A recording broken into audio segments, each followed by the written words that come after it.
Morning, everybody. It's John from Live and Ready. It's good to see you again. I have had a little bit of a break because of Easter, which is pretty big celebration in my household. Just celebrating Jesus and all that He's done for us. So had to have a break. Hey, Good Friday. What can I say?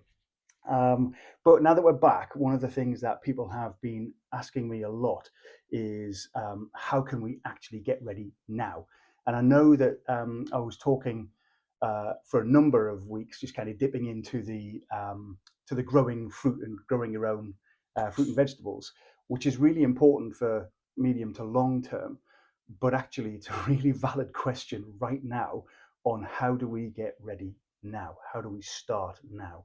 And I think people find it quite overwhelming when they've got their current lifestyles and everything that they're used to, and then all of a sudden a change of thinking comes into play, and you have to then shift into okay, so how do I start getting ready in a different way? So I now need to think slightly differently about my habits, about preparation, about what do I now need to do, and actually that's where people can get stuck.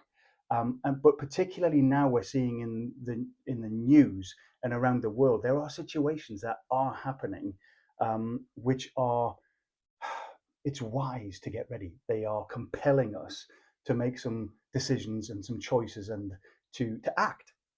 And that's what this is all about, is having this conversation to to understand what it actually means to practically get ready. And yes, there's this faith element around getting ready from a faith perspective and spiritually, and I will go on to that because that's crucial. But I want to help you think about how to feed your body now, and then we'll go on to other things. Now, today I want to start looking at food and a little bit of water, and I'm just gonna look into what can you do now when you're doing your normal routine. What are the small things that are dead easy to do now that don't cost a lot of money that are going to significantly help in the short term if anything happens? And I know I'm not going to address things like power. Spain and Portugal and France, what a nightmare that was. But it just shows all of these people who are saying, what are you doing, John? There's no need to get ready. There's no need to do anything different. Really? They had 58 million people without power for a significant amount of time. And if that happens in the UK, then actually, what are you going to do? That's my valid question back to them. Well, actually, everybody will be panic buying at the shops. They'll be trying to stock up with stuff, and there will be empty shelves. And it's not nice when things go into panic mode. And so that's why we're getting ahead of the game. So let's talk about what can you do now when it comes to food. Now, think doesn't matter where you go shopping, and I'm sorry that I'm going to be putting brands in front of you, but to be honest, I don't care. And it's not other brands are available. Stuff that malarkey, okay? I'm not into marketing and all that jazz. But let's look at when you're doing your shop, what can you get? Yes, you're shopping for now as normal, but what can you get? Just little bits of stocking up and storing food. And the best thing to start, dead easy, is tins. Okay. Now, tinned food is it's the easiest way to have food that lasts longer. Okay. And I'm just going to give you some ideas, all right? Because I've just been preparing a bit myself. So you've got chili con carne, all right? You've got chicken and vegetable curry. Okay. Nice and easy, whack it in a pot, heat it up, job done. Okay, obviously rice, etc. Um, and talking about rice, and I'm going to be doing a bit sort of like up and down grabbing stuff. So hopefully you don't get motion sickness. Take a pill now if you need it. But I would advise you to get a nice big 10 kilogram bag of rice, and you can get 3 kilogram bags of pasta. Just start grabbing those. I mean, 10 kilograms of rice used to be £10. It's now 20 plus pounds for some rice. Just get as cheap as you can. Don't go too cheap because it turns into mush, some of the cheap stuff. But get some rice, get some pasta, good staple, and then you can start adding stuff to them later on. Oh, my tortoises just by my feet. If you hear a squeal, I've stood on them, and I apologize to my daughter. Okay. Yeah. Okay. Irish stew and beef casserole. These are pre-ready made meals, just ready to heat up and go. And the beautiful thing is, what does it look like on the best before date? April 2028. These are going to last years, and they will last beyond April 2028.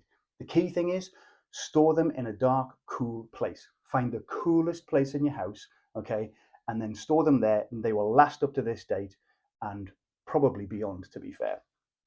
But let me give you some more ideas because there's plenty more. I love me curry, and I don't think these are going to be, as good as the takeaway for sure.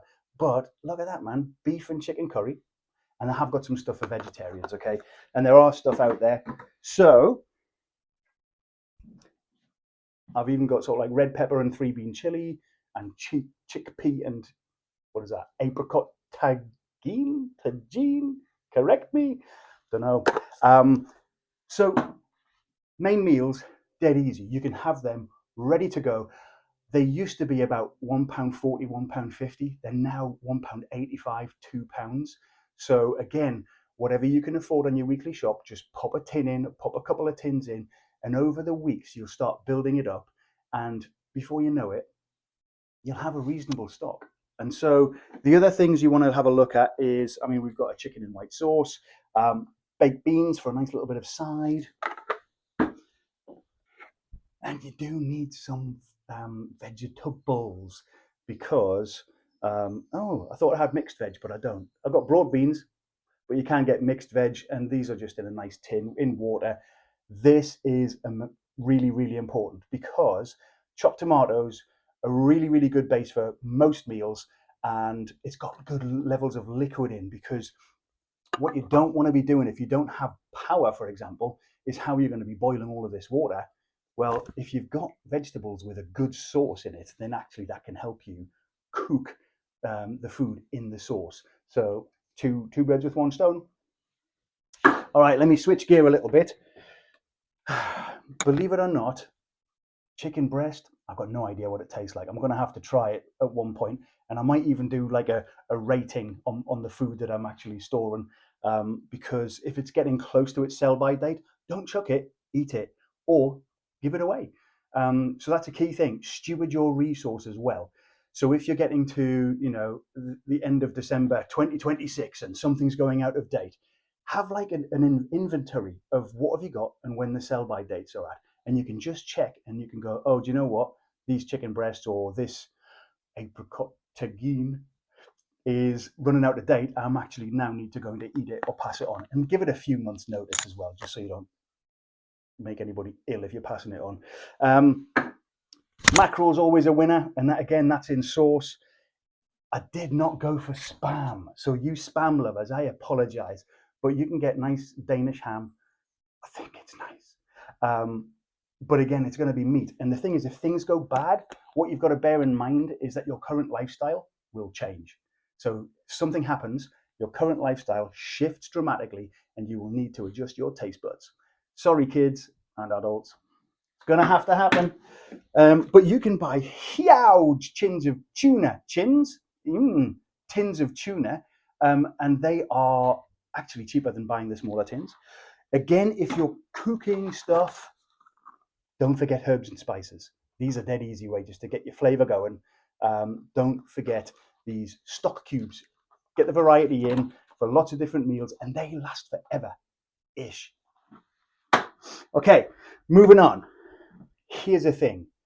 This clear honey, okay, most of the honeys that they have in the supermarket, or the brands are available, are rubbish.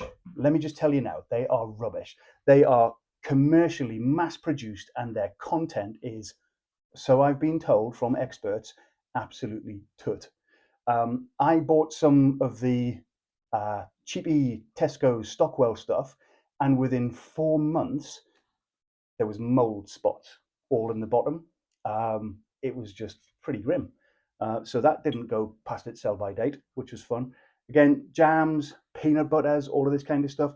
An interesting thing. So here's the thing. You can get powdered peanut butter, because obviously peanut butter itself doesn't last forever, but powdered peanut butter pretty much will last forever until you add what needs to be added to make it into consumable peanut butter. Just to let you know that this is going to go over 10 minutes because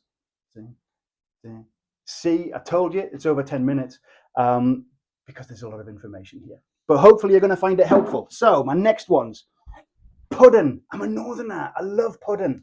And I prefer different puddings than this. But hey, if you're in tough times, you're going to have some tough food and get a grip.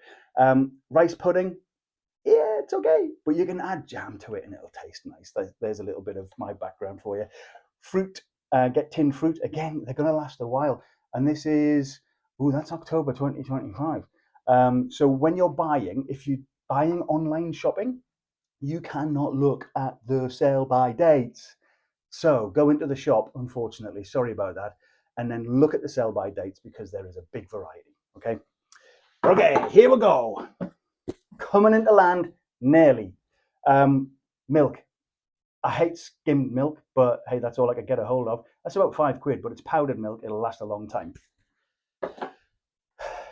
If you're a lazy person, I'm not too lazy, and I'm growing my own potatoes, but mashed potatoes. If you're not growing your own and you can't get any from anywhere, get some mashed potato. It's going to last a long time. Then the other thing to do is when you think about breads, how much bread do you eat? Well, bread's going to go moldy really quick. And even stuff in the freezer, if you don't have power, that's going to defrost and then go moldy in a few days anyway. So dried breads, crackers, I don't know why I got the cheese Ritz. I don't even like them, but I'll get normal Ritz for me, and kids can scoff this later on. Crackers, dried breads, French toast, all of this kind of stuff. Have a think of what you can get a hold of, all right? And then start buying little by little. You don't have to go out and rush and go and spend £50 because, there's not many people. This is for normal people who've got normal budgets, everybody. Bless you if you've got more money. That's absolutely cool. There's loads of people who need it. But just budget well. Look after your money. Don't go crazy. Again, I forgot to mention this, salt and pepper. And when you're looking at flavoring food, really, really important. It's amazing how quickly you will get bored of rice and beans and stuff like that if you don't have salt and pepper. Okay, the other thing that I would recommend is every time you go shopping, buy 2 of these. Actually, 1 of these, because you can only buy 2 and then it's illegal now. You can't buy too many, can you? But stock up on medicines, stock up on the things that you're going to need, because if you can't suddenly get a hold of them, then actually it is a problem. And key thing, I'm going to go into this a little bit later, water, okay? Water. If anything goes wrong with your water, if it gets cut, if it gets polluted, if there's a cyber hack on, Anglian water, I am in the east of the country, I've given that away. But you need to have water if the supply coming through your tap stops or there's something wrong with it. We've seen this happen again before, sewage and all kinds of stuff, pollution in the UK. Different water companies, out of all of the millions of profits they've got, they're not kind of re-engineering and fixing all the leaks. They're just taking the profits. Thank you very much. But get some water. I would typically say if you are looking for water and how much to get, we've got, what have we got? We've got 120 litres stocked up, okay?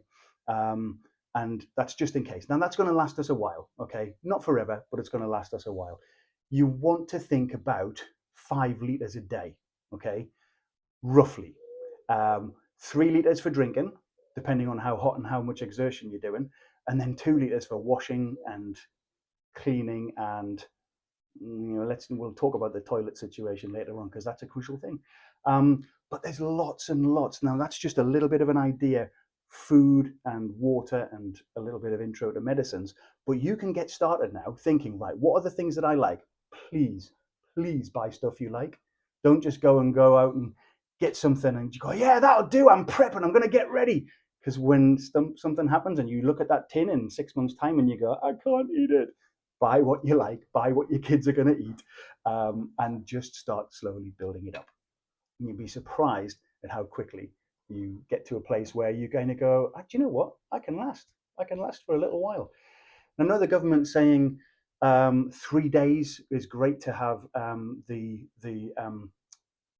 population. If we were all resilient and have 3 days of food and water, that we can survive in our homes, that would be great.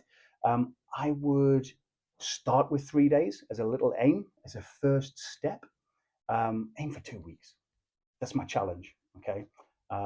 We've got enough for about a month, but I'm just building up myself slowly, and I hope that you enjoy the journey. Okay, take it as a hobby. Okay, think about it. You know, it is going to be different from your normal routine. You're going to have to build a side routine, which you're kind of looking at and going, I'm preparing for the future rather than the here and now. But this is what it takes to start getting ready so that we can live ready and be ready. Or even we could be ready and then live ready. I'll figure that one out. But anyway, have a great day. I hope you've enjoyed this. In good YouTube style, I am learning. Please thumbs up and like the video. And if you do like it as well, subscribe. It's the first time I've ever said that. I never thought I'd be after numbers, but I'm not after numbers. I'm after you being ready and resilient yourself, for you and your family. And that's the heart of this, helping normal people get ready so that we can be ready. Okay. See you later on. Have a good day.